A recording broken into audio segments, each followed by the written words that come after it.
Hi everybody, this is Robert from Pioneer Smokehouses with my Masterbuilt Gravity Feed 1050. And if you watched the last video, we showed how I light the smoker up and how well it works. And pretty much all of the smoke that we were generating in the last video completely went away as soon as the temperature got up to the preheat temperature. I like to preheat in between 375 and 400, and then I set the temperature to where I actually want to cook. So what we're going to do here is we're just going to set up for some bacon cheeseburgers. So I got a few pieces of bacon and a couple of burgers, and we're going to put them on. So first thing I'm going to do is I'm going to start with the bacon. I suppose I should say that I dropped the temperature down for this to 275, which is normally your minimum meat cooking temperature. So somewhere in between 260 to 275 if you're low and slow. And if you're cooking for high temperatures, which this smoker will go up to 700 degrees and work as a grill on the bottom rack, it'll go through a lot of fuel that way really fast. So you don't want to do that unless you want to grill something off. But anyway, so what we're going to do is that we're going to just take this bacon and we're going to lay it on the middle grate here.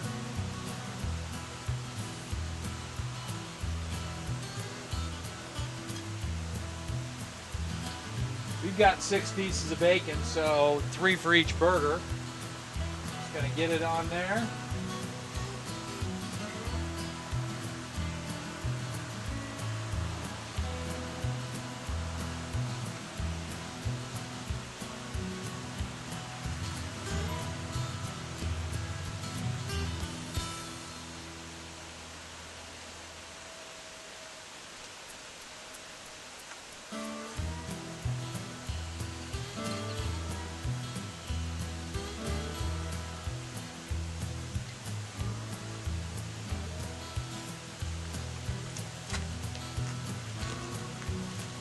And when I bought this bacon, you can buy whatever your favorite flavor of bacon is. I do like apple smoked, like applewood smoked bacon, and then just plain hickory bacon, which is what this is, but this is with pepper. So since it's already got pepper on it, I'm not going to add more pepper, but what I am going to add is my favorite barbecue seasoning, which is smoked paprika. This is standard McCormick's brand. I buy bulk packages and then I just refill a regular container. It does get a little sticky in the container, so usually I just put it above it and then tap it to get it to come out lightly.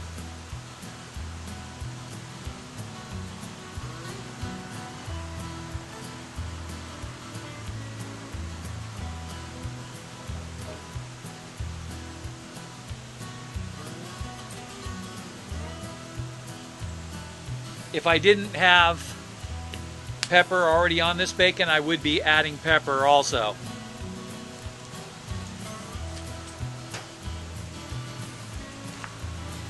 So next thing I'm going to do is I'm going to put these burgers on to cook too. So I've already seasoned the burgers, so I've got garlic and pepper and the smoked paprika on there, and you can do whatever you want. I do like to press it into the burger just a little bit, and then what I'll do is I'll usually flip them around so they kind of get happy and share a little bit of their spices. I don't like too much spice on my burger, but I do like some. And so this way we do get spice on the front and the back. It's a little lighter on the back, of course. And then I'm going to take, since I pressed it in, and put this on the very top rack with the spice side down, as close to the front as possible because I want it towards the middle.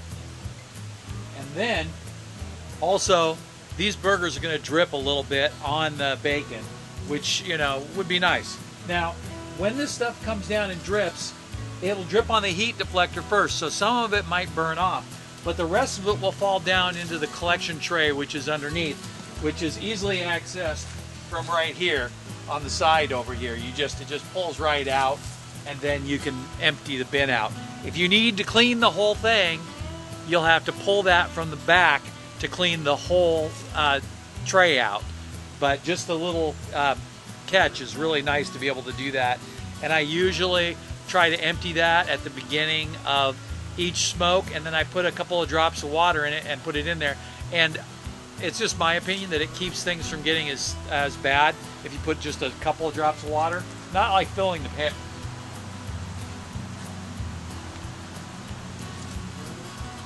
All right, so we are going to pause the video here, and we're just going to let it cook. It's on 275.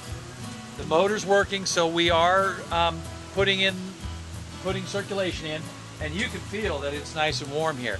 But it will just slow cook away and go from there. We'll check back with you in a couple of hours, I think. Probably 1 hour. We'll flip it all over, finish getting the rest of the smoke on, and then we'll turn it up to high speed to grill them off. All right, see you in a minute. All right, so we've been going along a little more than an hour now, and I just went ahead and flipped them and switched. It seems to be that this side is just a little bit warmer than this side, and maybe just because it's running a little bit lower temperature, that the air just isn't moving quite as much across. But so I switched the bacon to the other side, so that way this bacon would get done a little bit more. And then I flipped the burgers over, and I'm thinking that what I'm going to do is in maybe another 5 or 10 minutes that I'm going to go ahead and pull the bacon and turn it on high, and then grill it off. But you can see, I mean, if it were me and I was just eating this for myself, this bacon would be perfect. But I'm going to be giving this to a friend, so that way they can enjoy this, and I'm going to make myself some chicken. But that's another video. So let's keep on going on this. We just have a few more minutes here and it will be done. So I'm thinking 10 minutes, and then I'm going to crank it up on high and grill out those burgers a little bit. All right, so everything is going along really well. We're going to go ahead and pull all this stuff off of the grill real quick, and then we're going to go ahead and turn the grill up and finish off these burgers.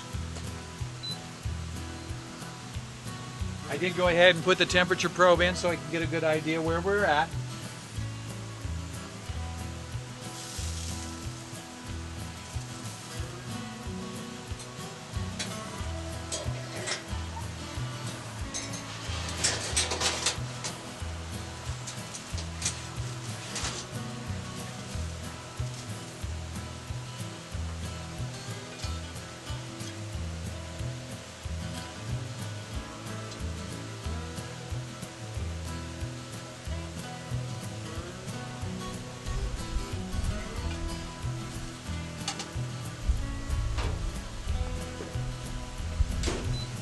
All right, now the next thing that I'm going to do is I'm going to go over to the temperature setting, and I'm going to turn it up all the way.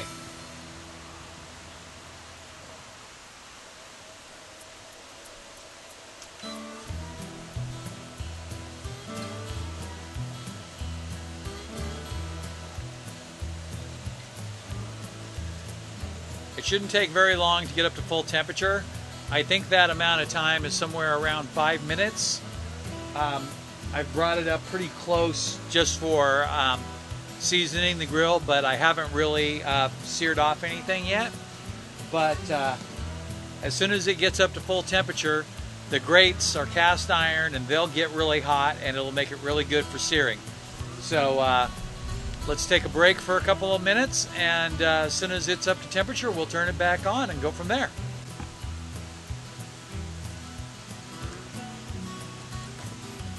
All right, so it's been about 4 minutes. I thought it was going to be a little bit longer than that, but it was really warm, and I'm assuming the charcoals were good to go. So it kicked up really fast, and it just got to 700 degrees right this second. So I'm going to go ahead and open it up. And it is smoking hot. And I'm just going to throw these burgers right back on there, right in the middle. And I'm going to tell you, when I dropped that on there, there was a little fire. Close that back up for a second.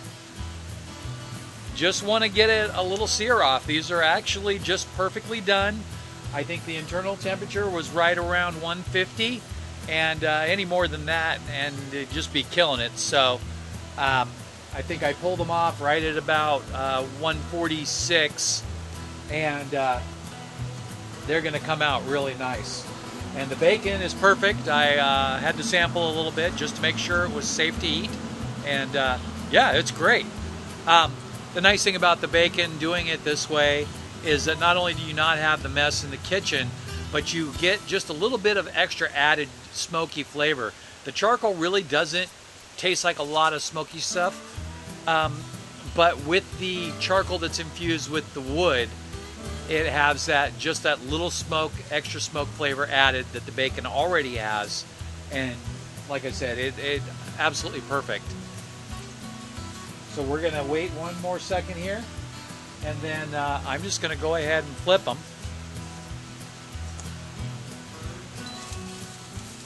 Oh, and they are getting a little bit of fire on them there. Wasn't expecting that.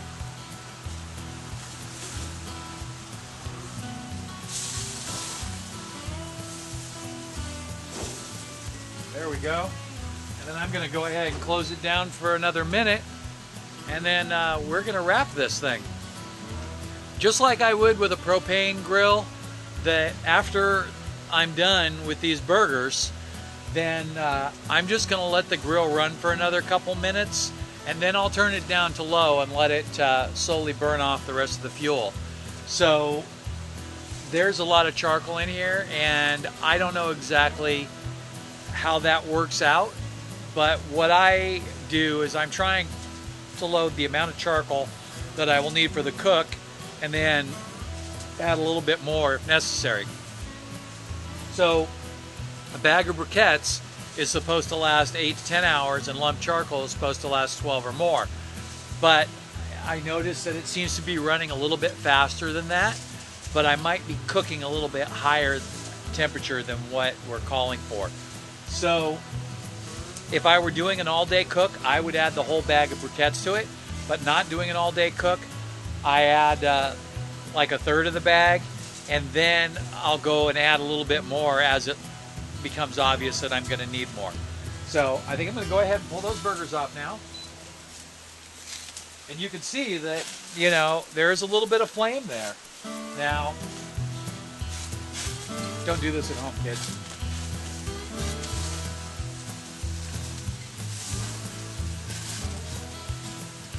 Okay, well, somebody should have done a better job there. Okay, flames come down just a little bit. And there you go. 2 perfectly cooked burgers. I can't be any happier with that. They look great, they smell great, and I gotta tell you, they are gonna eat just amazingly. So anyway, there you go. I'm gonna go ahead and close this up and let it burn off. Thanks for watching. Check out my website, the link's below, and also there's an affiliate link for this, so if you do use my affiliate link, I will get a commission. And if you're thinking about something a little bit smaller that still performs the same way, the 560 has been out longer and has better availability right now, but by the time you see this video, they should both be in full inventory.